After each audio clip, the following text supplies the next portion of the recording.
Hello, Pink Basket TV viewers, and welcome to another episode. I'm your host, Antoine Elhashem from Inspired Media, our community's feel-good media. Remember to support businesses and in our city on www.thepinkbasket.ca. It's a great project that came together by a number of organizations to support our community. I know we usually chat with business owners on this show, but we've had not-for-profit before, and today we're having another not-for-profit or community organization because I always believe that a good not-for-profit needs to be run like a good business. We have today with us Rainbow Camp. I know they've made some changes recently because of COVID, but we'll talk to Director Stephanie Voyer, and she'll explain more. Stephanie, welcome to the show. Hi. Hi, how are you doing today? I'm good, thank you. How are you? Doing wonderful. I love the flag behind you.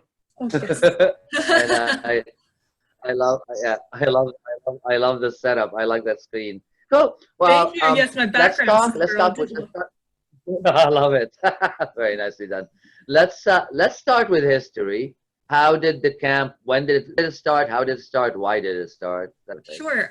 Rainbow Camp is a summer camp for 2S LGBT youth located in Northern Ontario.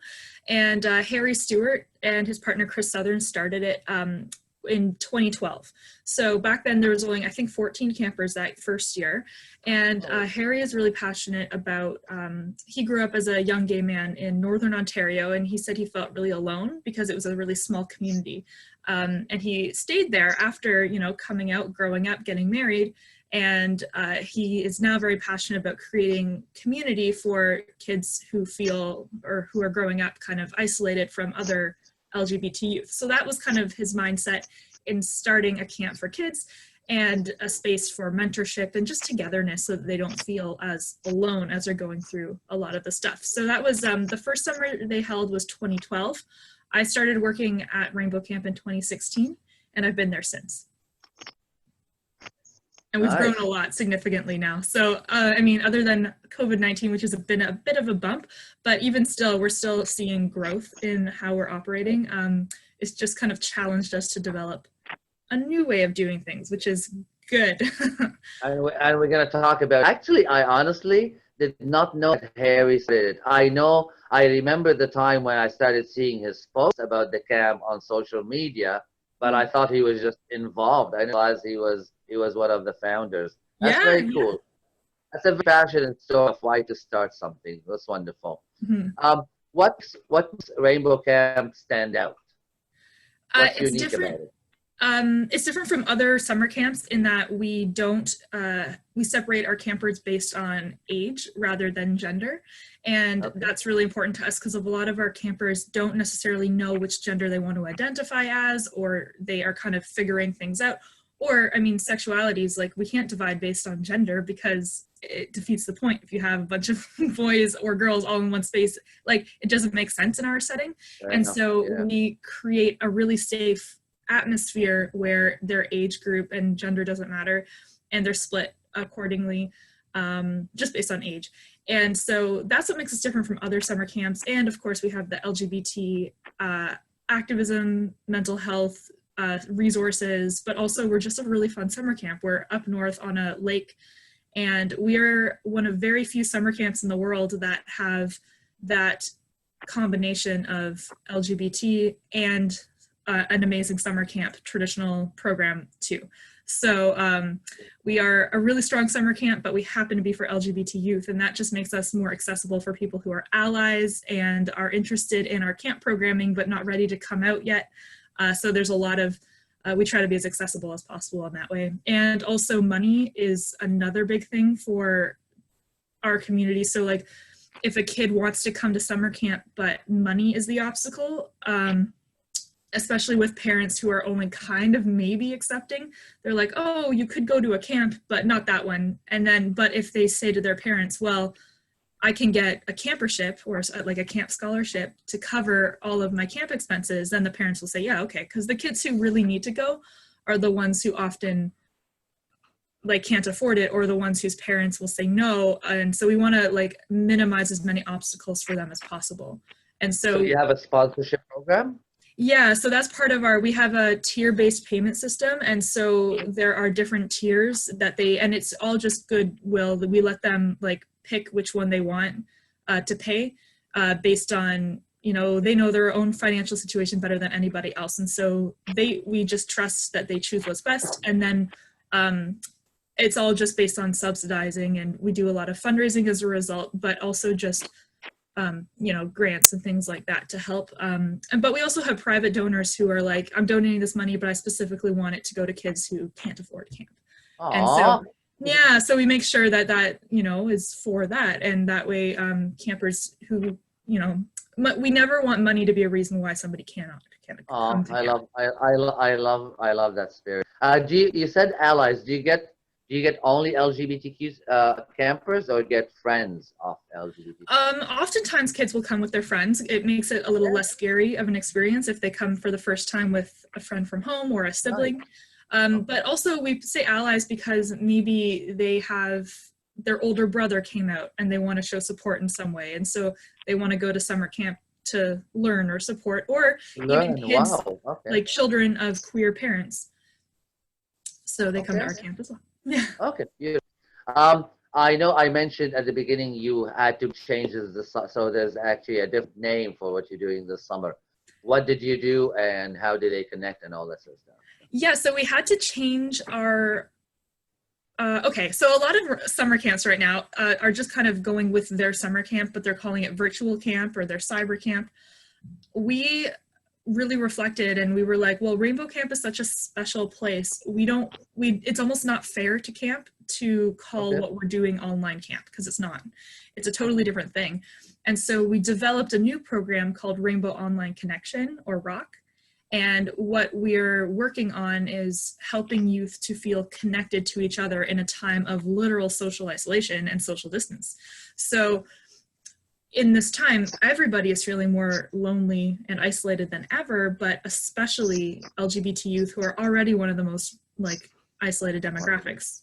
So we've already seen such profound results. Like I was skeptical. I didn't know if kids would still make friends the same way, and it's not the same, but we're seeing those friendships build, and kids are crying at the end being like, I didn't think I would have such a good time. Yeah.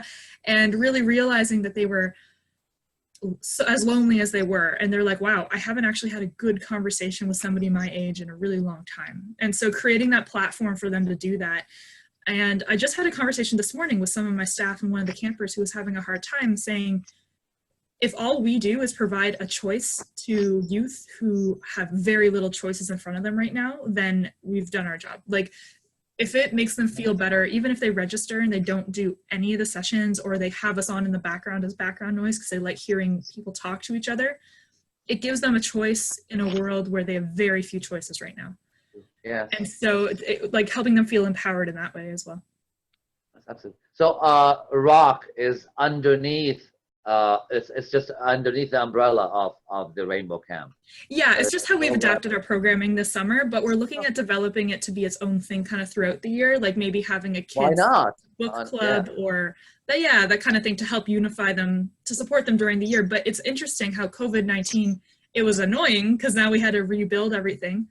But what came out of it is something that will be innovative. Yeah, absolutely. I actually, you know what, I've been having a lot of discussions. We've discovered with business owners, we've discovered a lot during COVID-19 how we can move some collateral online and virtual. We might as well keep it up because you can add value to what you're doing by keeping certain things going. Yeah, beautiful. Yeah, it challenges a lot of businesses to diversify right now, which is really interesting. And adding new, I mean, I never thought I'd be running online programming. I'm passionate about getting kids outside. Hey, I never thought I'd be filming talk shows virtually on Zoom. Wow, you gotta adapt. So other than COVID-19, because hopefully this will not be with us for too long. Hopefully. What have you adapted through the years since starting camp that you have learned along the way and made you add certain programming, make certain changes, a lesson learned kind of thing? Yeah, at Rainbow Camp, we have learned that, there are so many more youth than we see coming to our camp. And it's not, camp is a really beautiful industry in that we're not really competitive with each other. It's a very helpful business where all camps are very, very, I talked with other camp directors on a regular basis about what they're doing and how we can help them and how they can help us. It's a very collaborative sharing industry.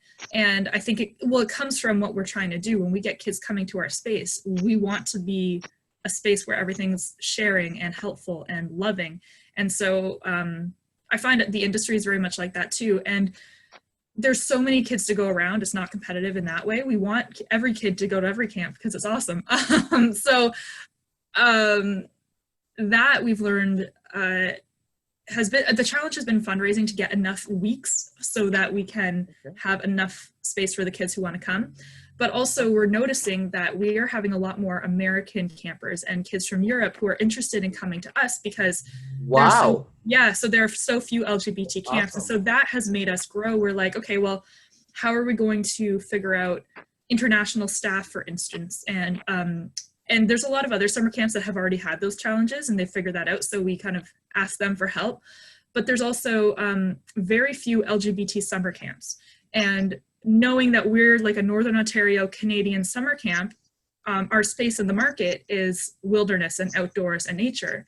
And so that's where over the past few years, we've really we haven't changed our programming, but we've added to our programming to include more out tripping and canoes, like canoeing and outside overnight stuff, because eventually we want to adapt to because that's our space in the global market, just in terms of, because there's American summer camps in Southern California that are LGBT, but they don't have, they have access to fancy, Netflix producers or whatever. But in Canada, we have access to this beautiful lake that we can now canoe and provide portage trips on. I don't know. So that's where we're growing in terms of, we realize that that's the special part, because there's also not a lot of outdoorsy programming for LGBT youth. And so we're a summer camp, but that's I can imagine the setting. Yeah. Thinking, I wish I could do these things when we were younger to go to nature. It's a lot of fun. I'm really lucky to have this job. As a grown-up, I get to play. What are your age? How many times does it take a place in summer, and what are the age groups? This year we were going to have 4 weeks, and that's one more than last year. So last year was 3 weeks. This year we were going to have 4. Instead, we have 4 weeks of rock programming. And then next year we're going to have 5, COVID permitting.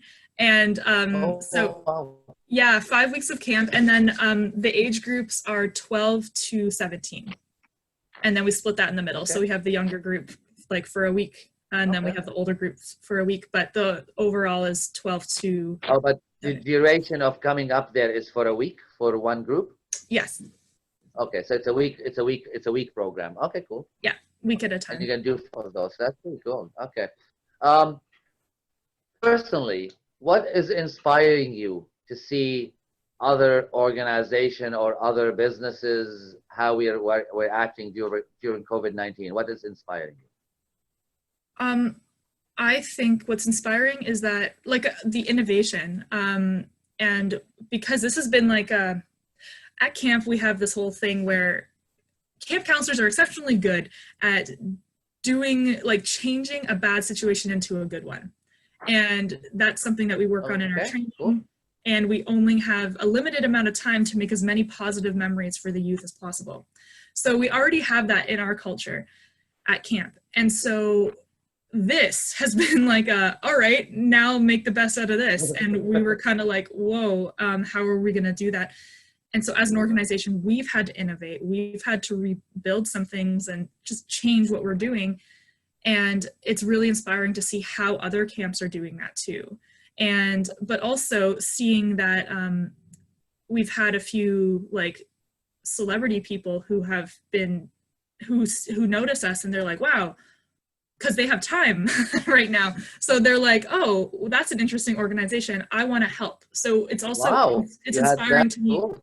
exactly, to have like Canadian actors who are now working in LA who say, hey, I would like to help. I have time right now because of COVID-19, and is there anything, I know this is a hard time for everybody, is there anything I can do to help? And That's so that wonderful. so to have other people take interest in helping us through this time is also really, really inspiring. That's actually very, very cool. Consider when I first seeing Harry's post, for you guys to have progress this fast, this to where you are, that's very inspiring. Actually, which this question was not in my notes, but what is the size of the organization? How many camp counselors? How many volunteers? How many staffing? That sort of thing. Well, it's different this year, but this year I was anticipating on hiring about 20 staff, and then we were going to have about 200 campers throughout the entire summer. But that's good. Yeah, but right now I have 6 counselors or 6 staff members, and then we've had over 50 campers so far. Okay. Around that, I think. So I mean, it's a new program, but not bad considering it's online. Yeah. Exactly, and honestly, it just gives the kids something to do. A lot of them are so bored, and it's fun, and I'm having way more fun with it than I thought I would. 'Cause I'm not an indoor person; I'm an outdoor person. But it's still like we're creating. Knowing that, I'm like, okay, how would I create fun online programming for somebody like me who'd rather be outside? Yeah. And so kind of innovating in that way has been fun. Nice. All right, well, let's give them all the contact stuff. How do we connect with the Rainbow Camp? Yeah, Rainbow Camp is on social media. We're at rainbowcamp.ca, and that's Instagram and Facebook. And then you can find us at our www.rainbowcamp.ca/rock, R-O-C. And that's our website for the online programming, but just rainbowcamp.ca is the... You can take you there. Yeah. Beautiful. All right. Well, I mentioned to you before we started, we're all looking to feel a little good these days. So what have you been watching, listening, reading that has been giving you the warm fuzzies that you want to share with everybody, to recommend to do? It's interesting.